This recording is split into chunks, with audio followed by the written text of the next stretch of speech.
নমস্কার বন্ধুরা, আমি চুমকি। আজকে আপনাদের সাথে শেয়ার করবো একটা স্টার্টার রেসিপি। তার জন্যে কিছু বোনলেস চিকেন নিয়েছি। সেই চিকেনের মধ্যে ময়দা, কর্নফ্লাওয়ার আর নুন মিশিয়ে পকোড়ার আকারে ভেজে নিয়েছি গোল্ডেন কালার করে।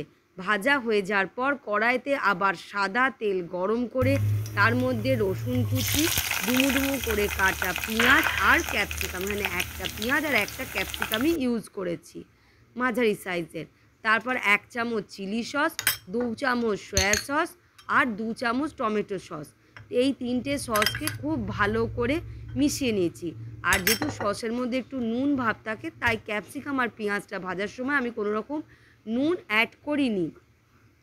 তো এগুলো ভালো করে মিশিয়ে নেওয়ার পর যখন ক্যাপসিকাম আর পেঁয়াজ একটু নরম হয়ে থাকবে, তখন এই সসের মিক্সচারটা এর মধ্যে দিয়ে দেবো। তারপর এর মধ্যে অ্যাড করবো একটুখানি হলুদ আর খুব সামান্য নুন। তারপর চিকেন পকোড়াগুলো দিয়ে ভালো করে নাড়াচাড়া করে নেবো। তারপর একটা বলে 1 চামচ মতন কর্নফ্লাওয়ার জলে গুলে এর মধ্যে দিয়ে দেবো। দিয়ে ভালো করে নাড়াচাড়া করব।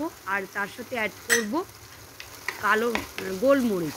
তো গোলমরিচটা এখানে 2 চামচ মতন আমি অ্যাড করেছি। ব্যাস, আমার স্টার্টার পেপার চিকেন একদম রেডি।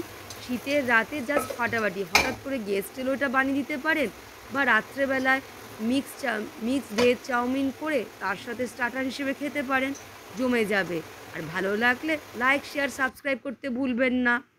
এই অবধি, বাই বাই, ভালো থাকবেন।